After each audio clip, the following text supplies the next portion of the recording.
Hello and welcome to the demo for our new connector for Microsoft Dynamics Business Central 365. This new connector for Dynamics Business Central 365 is basically a redevelopment or an ongoing development of the Dynamics NAV connector. Microsoft was renaming and rebranding Dynamics NAV to Business Central with the version after the version 2018 of Dynamics NAV. And from that on, they called it Business Central. Our old and previous connector still works with the Business Central versions up to 14, but with Dynamics Business Central version 15, Microsoft changed also the architecture of the solution so that the previous connector doesn't work anymore. So for all Dynamics versions after Business Central 15 and for the online version, the new Business Central connector must be used. The connector itself has the same use cases and features as the Navision connector previously. It works with Business Central in the cloud and Business Central on-premise. So this connector can be used in both scenarios. And on the other side, it works perfectly all right with therefore online and therefore on-premise. A very big plus of the new connector is that it has a very easy installation. Basically, it's plug and play, which means you can, there is either command scripts for on-premise versions or for the cloud version. You can even go to the Microsoft App Store and directly download and install the connector from that. And I will show this in a minute. But still, and it doesn't require any Navision partner to do changes or merge anything of the connector to the customer database. So that's a big advantage of the new connector. But still, it's customizable and expandable. So we have added the connector to quite a lot of pages inside Business Central, but if the page required for the one specific customer is missing, there are still multiple options on how this connector can be expanded by the business partner, by the Navision partner, or by us to meet the customer requirements. And the new connector is working 100% on web. So Business Central 365 only has a web client, and it's fully relying on REST and Web API technologies. The key uses for the connector are pretty much the same as they have been for the Navision connector previously. So one main use case is the ad hoc saving of documents through a drop zone on the Business Central UI. And also this drop zone allows to access linked documents very easily with one click. A second use case is to automatically save documents created by Business Central to therefore, which means whenever an order or an invoice or a shipment is created, you can configure the connector in a way that it automatically saves a copy of the document as PDF to therefore. This is transparent for the user and happens in the background. And finally, one of the most important use cases for this connector is to create a link and create also the incoming documents from there from Business Central. That's the very typical use case here is that you have, for example, an OCR invoice reading solution like our Smart Capture in place, which reads the data from the invoice. Then you have an approval workflow inside therefore running, which approves the invoice, and in the end, you want to send the data and the link to the therefore document to Navision so that you don't have to create it again. And that's also possible with this connector, and I will show this later in the demo. So enough theory. Let's now switch to the demo, and I'm going to show you the connector in real life and how it works. So first, I want to show you the very easy plug and play installation of the connector, and from that I'm using a Dynamics online system to show it to you.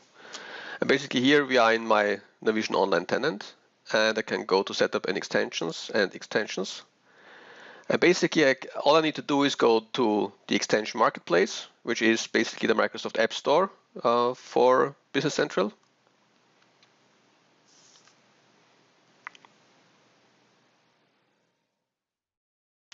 Here I can start to search for therefore, and the therefore connector is coming up immediately. There's a little bit information about the connector and also a brochure and some more information, but basically all you have to do is press get it now.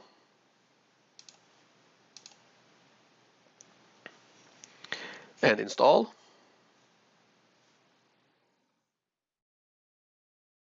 And this is now automatically downloading the extension to the local Navision database, to the cloud system, installing it properly, and making it available to use. So that's all required for installation. And installation for the on-premise systems is equally easy, but here a Navision partner has to run 2 scripts to get the application installed. So let's now check if the installation has been finished in the meantime.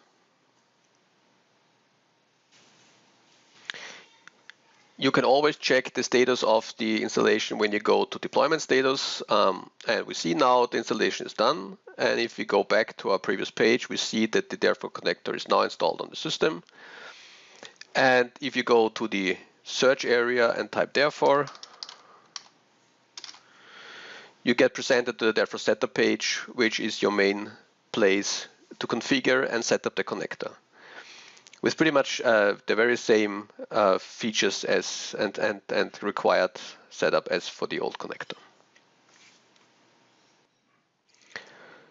In the meantime, I have finished and configured the connector.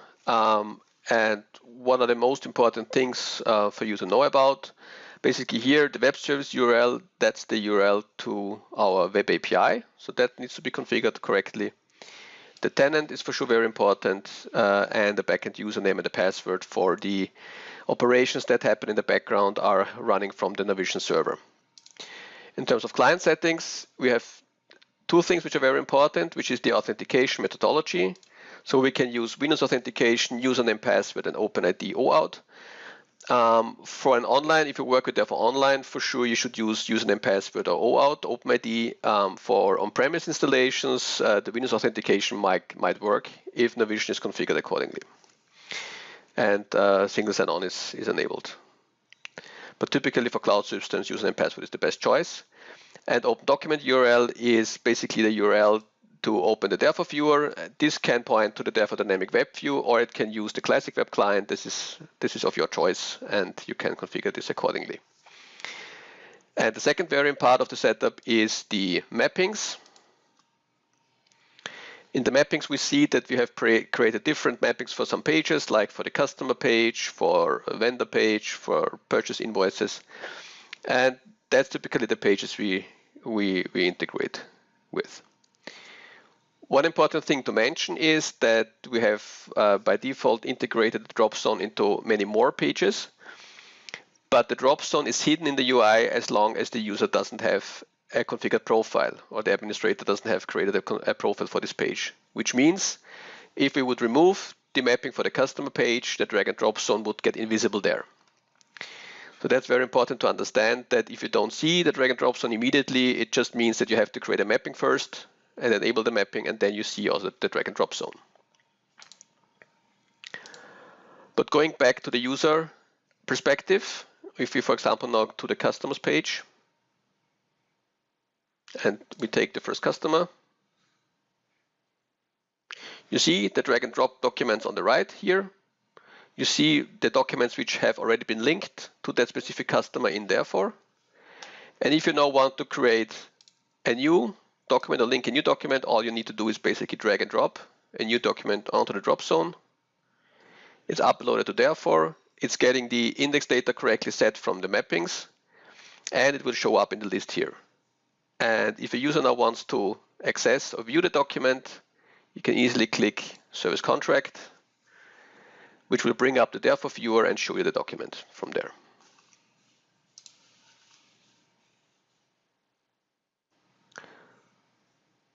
So this is the first use case I have explained previously, and to have an ad hoc user-driven saving and attaching process in Business Central. And if you want to take a look at the configuration, especially of the mapping, we can go back to the mappings page, take the mapping for the ad hoc customer, and you see basically that we have attached the Navision table to the therefore category, and here we have defined and created the mappings which Business Central column needs to go into which therefore field. So the customer number, the customer name, and the contact are mapped to therefore category. But that's a flexible list. This can be expanded, and you can add more mappings here easily. The second use case, as explained previously, is to automatically save any kind of outgoing documents as a copy to therefore. So I will quickly move now to create a sales order. So let's just try to go to the sales orders page.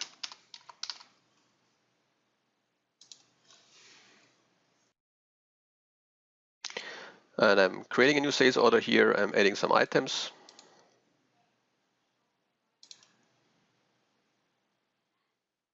Quantity, maybe a second line.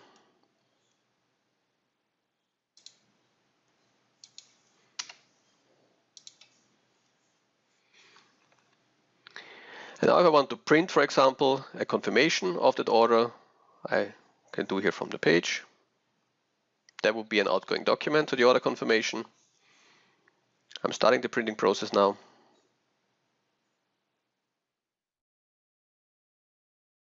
Then pressing print. This is now generating like the PDF for the browser to be printed on the one hand, but at the same time it's creating also a copy of the PDF and it's saving that to therefore. This is now currently being worked on and the report is generated. And now you see Navision has finished to create the order confirmation. You see it on screen and you could print it. But you immediately also see on the same time that now on the drop zone here in the order confirmation, a copy that was saved to therefore is also appearing. And if you want to take a look at that, you can always click it. And it brings you to the viewer and shows you the same order confirmation that has just been created for the browser. And again, if you take a look, very similar to the customer, if you take a look at the index data, you see that multiple index data fields from the order have been taken over to therefore here. And that's possible for orders, for quotes, also for sales invoices to save a copy, shipments, all different types of documents around the invoicing and order process can be added here and can be automatically saved to therefore in the background. The last use case I want to show you now is most probably also the most interesting one, which is for accounts payable. Which basically means that incoming invoices can be like pre-processed, for example, using smart capture, and then running through an approval process, and we can then send and create this invoice inside Navision from therefore. To show you this use case, I'm going to quickly go to my purchase invoices, which is currently an empty list, but in therefore I got a purchase invoice available here, which is not yet created in Business Central. It was running through smart capture probably, and it was reading some invoice information like the invoice date, the vendor number, vendor invoice number, and some line items. It was probably also running through an approval process and was approved by somebody, and now we are actually ready to create and send this to Business Central. So we are starting the process. Here we can monitor the status and see, okay, it was actually already done. So if I'm now switching over to Business Central and refresh this view, I can see that now a new purchase invoice was created in here. If I open it up, I see it has also the link to the therefore document. So if I click it here, it's going to open up the therefore document in the therefore viewer.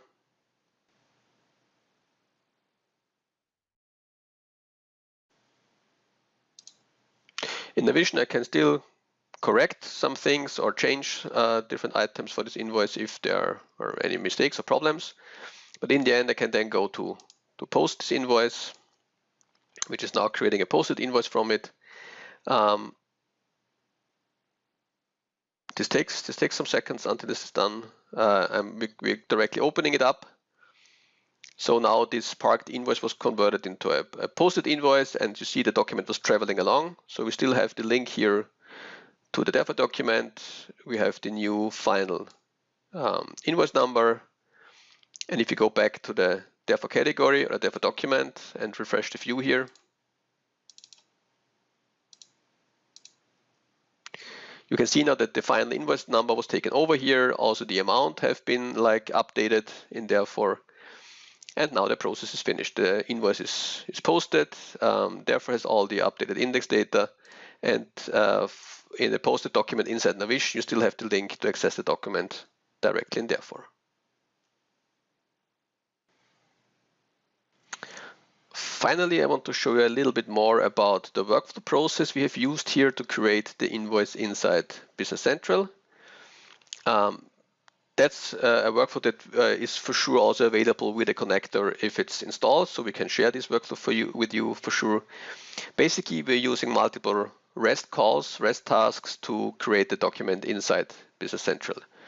And for example, if you take a look at the create purchase invoice REST task and the configuration, it's going to the Business Central API, to the purchase invoices route.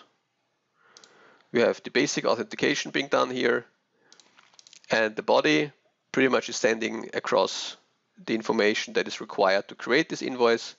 So we have the invoice date sent across, the vendor number, the vendor invoice number, and the line items.